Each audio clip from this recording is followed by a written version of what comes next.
Hello, and welcome to an unexpected episode of We Only Look Thin. I am one of your hosts, Donald Weigel, and I have lost a little over 100 pounds. Were you expecting that? I expect it because I know it. So I guess, hi, I'm Catherine Weigel. I'm his charming wife, and I have lost 150 pounds unexpectedly. Oh, it was unexpected. Well, I didn't think I'd lose 150 pounds. I looked at it at like 5 pounds at a time, so it was very unexpected. Yes. Did you expect to lose 100 pounds? No, I did not. I would have been happy to lose 10 or 20 pounds at a certain point, and I just kept going. I didn't expect that. No, I didn't expect it either. You were in a really bad mood about losing weight at first. I was. I'm still in a really bad mood about it. So hey, We Only Look Thin. We have lost 250 pounds cumulatively, and we are here to tell you about expectation. Expectations. And you know what? Can I just say, I'm going to interrupt our regularly scheduled podcast for a second. Whoa, that's unexpected. Speaking of expectations, I just want to give you a shout out for how far you have come, because just to let everyone behind the curtain for a second, we had some recording issues a minute ago, and while I was trying to fix them, Catherine was sitting there doing arm strengthening exercises while she was waiting for me, when in the past she might have just gone out and eaten a cheesecake. That is not a lie. She was just sitting, she was doing arm strengthening exercises while waiting for me to get the electronic technical issues fixed. But 10 Fonzies aren't going to do anything. No, there's something called a Fonzie, everybody. Are we the only ones who call it a Fonzie? I think I'm the only one that calls it a Fonzie. Maybe I will post it on our Instagram page. You can see what a Fonzie is. Yeah. They weren't all happy days, but we made the best of them. I see what you did there. Yeah, no, but I don't know. I've started doing some arm exercises, and I actually see there's a little cut there. Yeah, you are. Cut there. You are cut. That's unexpected. We're doing a 30-day arm challenge in one of our accountability groups, and 2 minutes a day of doing arm exercises, that's not going to do anything, is it? Wait. No, it does a lot, and I am doing it as well every day, in addition to some other arm things that I do, and it's making a difference for sure. It really is. I never thought I would be the kind of person who would be sitting on a couch doing arm exercises, because one needs a gym membership to get fit, doesn't one, Donald? Yes. No. That's the opposite of what we were supposed to say. Unexpected. Yes. You can work out on your couch with your arms. So let's talk about expectations. We're specifically today going to talk about expectations related to people. Oh, wait, that's basically everything. That's all expectations. Let's bring it down. Let's take it from great expectations to minimal expectations. So really, this is kind of about, you are the kind of person who you're getting yourself together, you're on your weight loss adventure, and you're doing what you do, and maybe you've made some progress, maybe you're into it, and maybe you've lost some weight, maybe you've got a routine down, and then suddenly, guess what? Visitors coming. There's someone at the door. Shelter in place. And what are you going to do? And in the past, this was an excuse for us to basically eat whatever we wanted.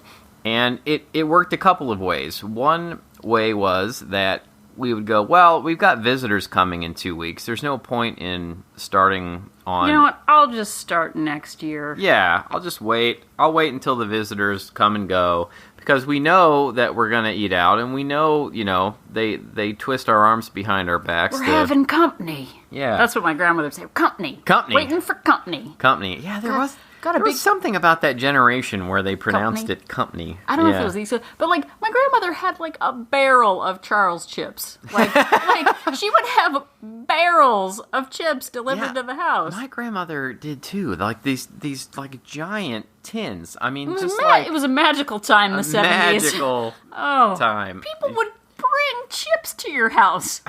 Ours might have been Wise. Wise potato chips? Wise. It might have been Charles. It was Charles this yellow tin. Anyway, getting way off the point here. Oh boy, we love chips, huh? Yeah. Anyway.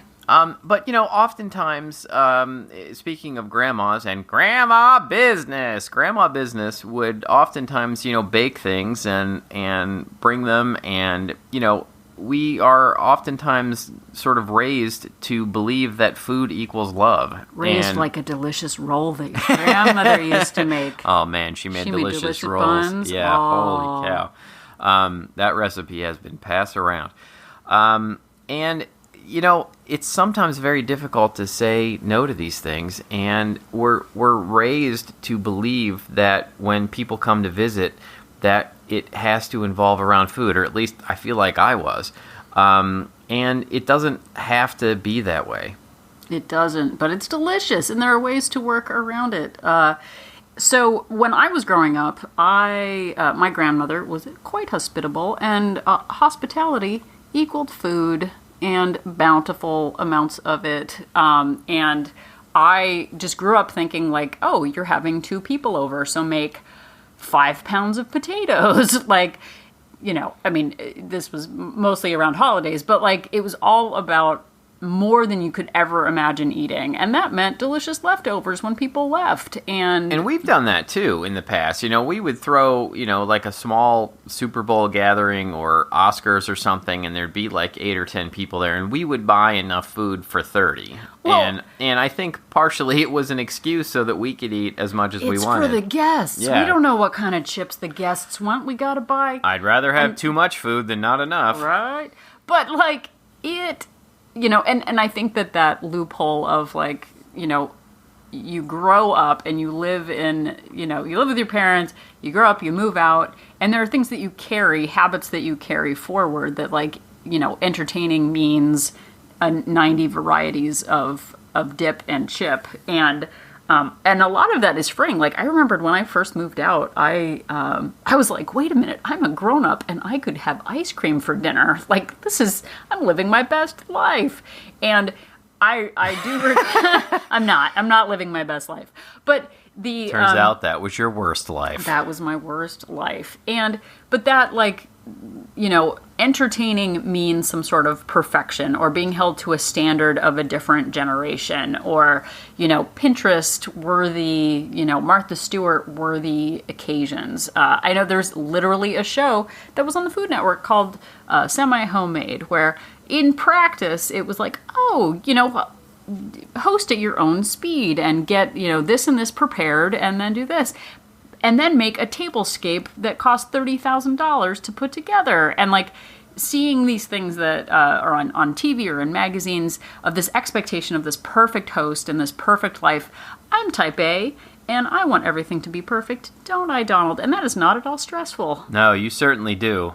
And it's very stressful. It is very stressful. I put a lot of pressure on myself in the past to host in a manner that was sort of beyond my capacity, which would lead to a lot of stress. And I think expectation, unmet expectation, leads to anger and stress and victimizing. And it takes the fun out of all the things, which I think I'm pretty good at doing, which then leads to stress eating. And I think that, the point here, the bottom line is that things don't have to be perfect, and you don't have to have a wonderful homemade spread that includes, clotted cream and whatever other magical treats you think that your visitors want. You can control, and people can have a good time without all of those things. People presumably are coming to see you because they actually like you, and in some cases love you. And they're going to be fine if you don't provide them with the perfect buffet every day. Well, I remember, too, and I think I've talked about this before, going to someone else's house for Thanksgiving once, and they literally had one roll for each person and one scoop of potatoes for each person. And I'm like, what hellscape have I entered into that like you don't actually, distend your stomach from all of the leftovers that, you can consume 20 minutes after you've eaten. And that does actually sound horrifying and terrible, but it was austere. I was like, what fresh however, hell this is kind of what we're talking about. And if you're not the kind of person who feels pressure to put on a huge spread or to provide a lot of food, you may also be in a situation where people are expecting to eat out a lot. And that may put you in a situation that you don't want to be in when you're on your weight loss adventure. And there are ways to mitigate that too. I think the first one is communication. When people are coming to visit, whether it's for a quick get-together or for, they're staying at your place for 2 weeks, you need to talk to them. You need to find out, what are you expecting? Are you expecting to go out to eat for every meal? Is that your goal? Are there 100 restaurants you want to try? Is that gourmet voodoo donut restaurant that you talked about, that you heard about on the Food Channel? Is that like something you have to do? Do you have to get in line for the great hot dog place that you read about? And know what they're expecting. And hopefully you can direct it a little bit away from eating out at every meal. Yeah, I mean, I think, it's been a summer of travel for us, and a lot of expectations that were not actually vocalized. And we went on a lovely vacation with family, and were treated to a great Airbnb home with a beautiful kitchen. Yeah. And for me, that place was great. That was, I thought to myself, there is an amazing kitchen, so that must mean that we're going to be able to eat at home a lot. We didn't. Yeah, and not really.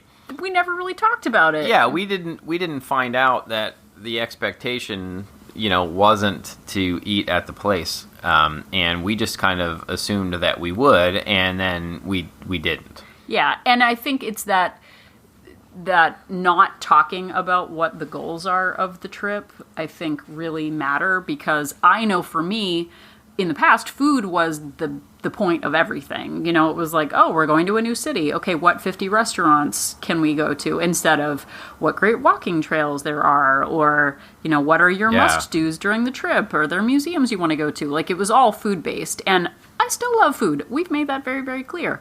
But, when you're in a weight loss journey and you have, I used to have a shelter-in-place mentality. It was like, let me just lose all the weight and then I'll deal with the food. And you have people come to visit and then that gets thrown off. I think it really used to derail me. And it derailed me for 20 years of I can't control myself. What can I do about it? So a little bit of pre-planning and really talking to your fellow travelers about what their goals are. Are you going to, eat all together all the time? Are you okay going your separate ways for certain meals? Especially with bigger groups, if you've got gluten intolerance, yeah, for sure. And someone's a vegetarian and someone's a pescatarian. Those crazy vegetarians ruining everything. Oh wait, I'm a vegetarian. You are a vegetarian, and you ruin things for so many reasons beyond that. You're more than just your vegetarian status. I ruin things that have nothing to do with being vegetarian. Just blame the vegetarianism. Perhaps suggesting meals at home, and that may sound horrifying to some people, but you could couch it in, hey, let's save some money. We don't need to spend all that money all the time. And that works with a lot of people. Even if your actual motivation is to try and save some calories. And if you're not the kind of person who wants to cook for others or who wants to cook with others, maybe you go the semi-homemade route that we were just talking about. Without the $30,000 tables. Exactly. Maybe you get some pre-made things. There are, plenty of grocery stores these days and Costco and whatnot that have, lovely Sam's pre-made Club. things, Sam's Club, that aren't, horrible in the calorie department, and you can at least mitigate it somewhat that way. Well, and I had a friend, too, who worked crazy shift work and was hosting a Mother's Day barbecue the next day. And was, she's a wonderful mother, wonderful provider, but was so stressed out about, not being able to make her special, XYZ pie in time for the party, and, hadn't done any shopping and was stressing and putting herself out. And it's like, buy some paper plates and go to Costco and buy some pre-made food. And it's about the experience. And I lose sight of that so often because I feel like, oh, well, I saw this on Pinterest and I've got to make this perfect. If if all of the bananas aren't cut into perfect caterpillar shapes for all the kids, they're not going to have fun if it doesn't look like a caterpillar rainbow. I can't eat anything that doesn't look like a caterpillar rainbow. But there's so much pressure, I think, to have this perfect event. And I know I practice a lot of self-sabotage with that, and it leads to that loophole of like stress eating and buying, making way too much and having lots of leftovers and feeling like we have to get the value out of the experience. And if we don't finish it all, the trip is ruined. Yeah, and, there is a cost to value. There is. Nothing free is free. And, it's like sometimes it's okay to throw away those leftovers and not feel like you have to eat them after everyone's gone and you still have a giant tub of whatever party foods that you brought with you. Yeah, nothing. You're going to pay for it somewhere, either on your hips or in the trash can. I mean, even when we went away, you had a few things that were healthful that you hadn't eaten. And you were very distressed about having wasted the I know. food. I'm still not over it. Whoa. No, I don't mean that. I mean, I'm still not past the idea of, like, I hate throwing away food. Like, hate it. And part of that is that, growing up with that mentality of, hey, there are poor, starving children in other countries who would love to have that, why don't you finish it? And I think that messed with my head at a young age, and I feel obligated to eat everything, and that's partially gotten me where I am right now. Don't blame the children in other countries. I have got to tell you, I know I was part of the Clean Plate Club. I was thinking about the second portion before the first portion even came out to the table. No, it's true. I knew at a very young age that I was going to be wearing a lot of stretchy pants as a grown-up. I was obsessed with food, and I know we've talked about that in other episodes, but I think that is a loophole too of I've got to make the triple cheese casserole for everyone because they depend on me to make it. And I used to do that quite often. I'd be like, oh, well, I've got to make the homemade cinnamon rolls. No one's going to have a good time without those. Yeah. But these are deeply ingrained notions, and, I have to tell myself, it is okay if I throw this food out instead of eating it, or maybe I try and give it away to somebody if you really can't stand the idea. But then you're putting it on them. How many times have you gone somewhere and someone's like, oh, take the 2-pound bag of tortilla chips? I know. I think there are people out there who are just absolutely appalled at the idea of throwing away food. But one thing you can do is just, instead of having the no, I couldn't, no, I mustn't, no, I'm on a diet,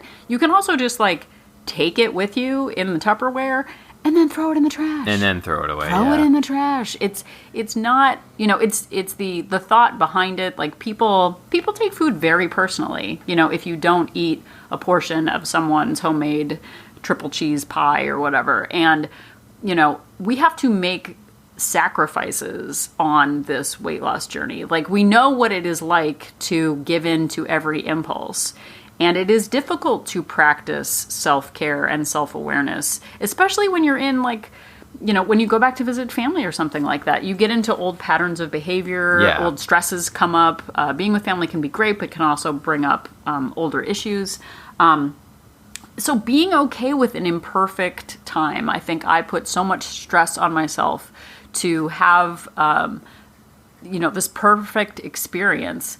And a lot of times you just have to lower your expectation, because that expectation of, well, this is a family trip and this is the kind of time we're going to have and we're going to make meals every morning, whatever. It doesn't always work out like that. It's messy. People are hungry at different times. People want different food. You can't agree on where to go. Well, in lowering your expectations for what's going to happen for you in terms of your weight loss too, maybe you're trying to lose weight every week, and maybe while the visitors are there, it's just a victory to break even, or it's a victory to just when you do go out to that gourmet ice cream place that they read about on in that article, that you get the small in the cup instead of the the waffle cone with the triple scoop. And maybe you just, you adjust yourself to, I'm not going to be perfect this week, but I'm sure not going to use this as an excuse to go crazy and eat whatever I want. Yeah, I mean, and I know for me, we went on 2 different trips, and on the first leg of the trip, I ate my weight in pancakes throughout the week. I put on a good 5 Luckily, to 7. you've lost so much weight that isn't as much as it used to be. Oh my gosh, right? Oh my God, why are pancakes so good? We'll cover that in another episode. But I paid a price for my carby choices, and I know I do better when I stick to high protein in the morning and then save my indulgences for later, because as Donald has said in the past, once I start on a path of like breakfast ice cream, it is really hard to recover from that. So I start eating treats and I can't stop. So moving on a little bit, maybe you don't get anywhere with the notion of homemade things. Maybe, the people you're with just really, really want to eat out. Be sort of armed and plan. I said this in an episode recently, like, presumably they're coming to visit you somewhere that you know very well. You try and dictate where you go. You can pick out restaurants that have dishes that are calorie friendly. Maybe there are, more and more places are putting their calories on their menu, and you can suggest one of those places in order to eat something that's at least close to what you want to be eating as part of your weight loss adventure. Well, and 2, you can eat an appetizer for dinner. The portions at the Yard House, you get a platter as big as a small coffee table. Like, you don't need 1,500 calories for every meal. And I used to, I'd go with the value, I'd go with I don't want to waste. And I have had to get honest about what I can really manage in a day, because after 4 or 5 days of eating garbage food, and like, especially when you start eating a little bit better and being more mindful, like on day 4, I've got like terrible indigestion and heartburn, and I'm tired and I want to nap because the food is taking over, and it diminishes the quality of the trip, I think, too. Yeah, or there's having definitely people over a and price to indulging. pay. I mean, maybe you get the salad with the vinegar instead of the full-on dressing. There are. You plan it, though, and you try and figure out like what you can do ahead of time and try to direct people in that direction. Direct them in that direction. And I used to, and we've talked about this too, I used to think like if you go out to dinner, like you're a fool if you get a garden salad with grilled chicken. Not every meal has to be a total party. You can go and have something that fits your plan, and then plan some really indulgent, delicious things. But not every single moment of the trip has to be, or the time together has to be food related. And one more thing, like, try to fit in your exercise, whatever that is. If you have to lose a little sleep in order to get up extra early before your visitors do, and get in some of that exercise, or maybe just say, look, you guys do your own thing for an hour. I'm going to go do my exercise. Be vocal about what you want. And I know that doesn't always work with visitors, and it's not always practical with plans, but try and get in as much of your exercise, whatever that happens to be. You're walking, you're skydiving. Is that exercise? I don't know.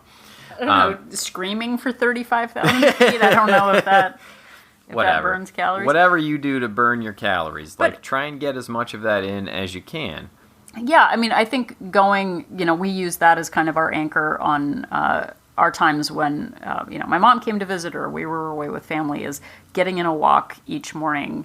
It's one of our, like, key cornerstone habits. And I think having that and knowing that having visitors over, having people at your house, it can work 2 ways. You can use it as an excuse to, it's out of my control, or you can just put some things in place that help you at least tethered to your main goals.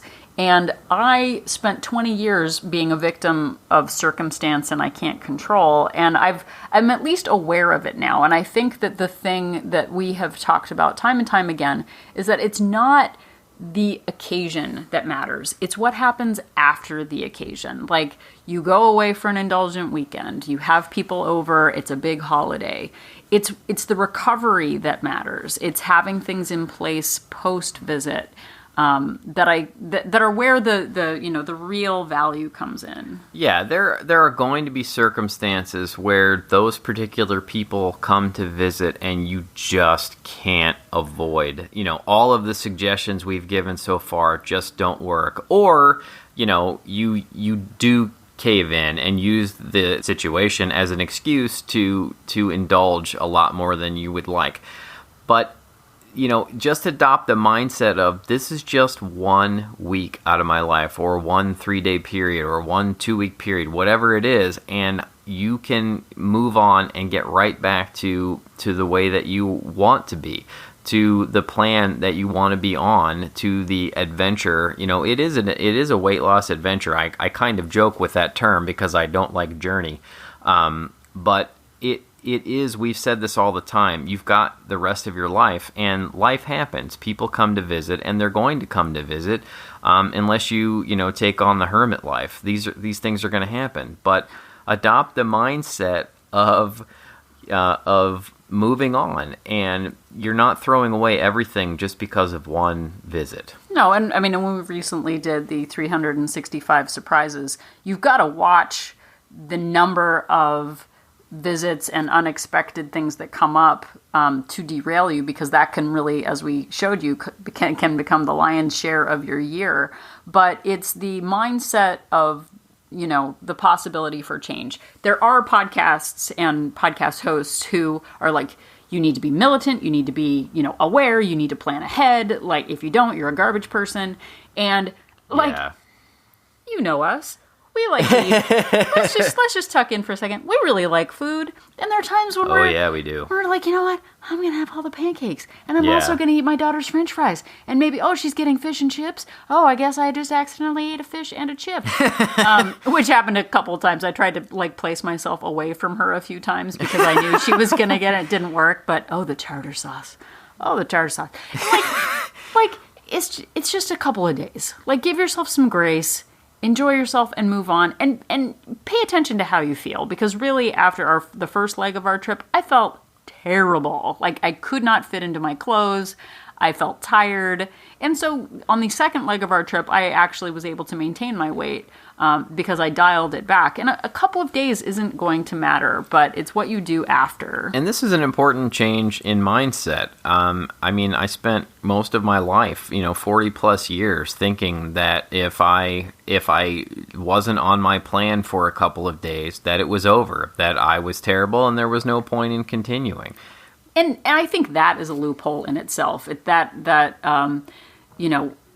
Chastising yourself for being imperfect, and why couldn't I do it, and why didn't I'm a failure. Like, you feed those negative thoughts. And my friend Alex actually talked about being in maintenance and saying that the more she was in maintenance, the less power she gave over those indulgences. Like, you have a night where you eat half a box of Pop-Tarts, and then you spend like the next week going, why did I do it? I'm so weak. I'm a failure. It's like, the Pop-Tarts are gone. Like, just move on, move forward. Move on. The next day you get back on your plan, whatever that plan is. Yeah. And, and change up the norms and put fewer pressures on yourself. Like this, we were invited somewhere, and before I would have, made a 3 cheese platter, whatever, gratin. And I brought the 3 cheese gratin. Yeah. But I brought like sliced watermelon and strawberries. It was delightful and easy and met my plan. And you know what? You can eat like half of a watermelon, like an individual watermelon, for like 200 calories. Yeah, you can eat like most fruit is delightfully low calorie. Your head weight in watermelon, and so it doesn't matter. Your head weight. We all know what our head weight is, don't Isn't we? it 8 pounds or 9 pounds? Or I is that don't the know. brain? You're acting like we all know our head weights. If you know how much your head weighs, let us know. But no, it's like, give yourself some grace. Be mindful and talk about what your needs are. Talk about what your expectations are with people coming into town. I think for me, what really messed me up is that I assume that my lifestyle, my needs, my foods are going to be known to others. And that unmet expectation is where the communication breakdown is. And someone else's expectation can be totally different. We have family members who will have like a cup of coffee and then not be hungry for 4 days. That is not my life. Yeah. And you were telling a story this morning about a visitor who I maybe shouldn't name on the podcast who came and, kept saying to you, oh, I don't need you to get anything special. Whatever you have is fine. It was my grandma. I'll just say it. Your grandma. And then she got here and she was like, you don't have orange juice with extra pulp? Like, I thought everyone had that. You don't have light, skippy peanut butter? And, you can't just assume... She really was indignant. You can't just assume that people are going to have what you want or that you're going to have what they want. You have to talk about it. And thank you for listening to us talk about it. Yeah, thank you. What would you like to have when you come over? Let us know. Yeah, and we would seriously love to hear from you about suggestions that you have when visitors come. I'm always looking for new and good ideas. Yeah, give us something, people. Yeah, give us some ideas. We do this podcast for the love of the game. That has to do with football. Yeah, it's any game. We appreciate you listening very much. If you could give something back to us, and please rate and review us on iTunes, that would be huge. If the rating happened to be 5 stars, that would be great.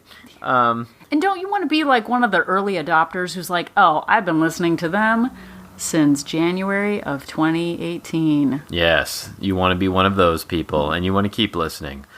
You can also find us on Facebook. And Instagram. Yes, Catherine runs a wonderful Instagram page with actual professional quality photography. We Only Look Thin. You can find us anywhere. Google it. Yes, We Only Look Thin. We have a website, weonlylookthin.com. You can email us, weonlylookthin@gmail.com. And you can find us wherever you found this podcast you're listening to right now. And share it with somebody else. There are so many people who don't know what podcasts are. The only reason I mentioned my grandma by name is because she doesn't know what a podcast is. Oh, yeah. She'll never hear this. She uses all caps in her emails, which I'm grateful that at 90-something years old, she knows how to send emails. But yeah, every single email, it's like she's shouting at us. It's all caps. Share this with other people. Share this information, and I know that you know, but you can also tell them that Donald and I are an inspiration.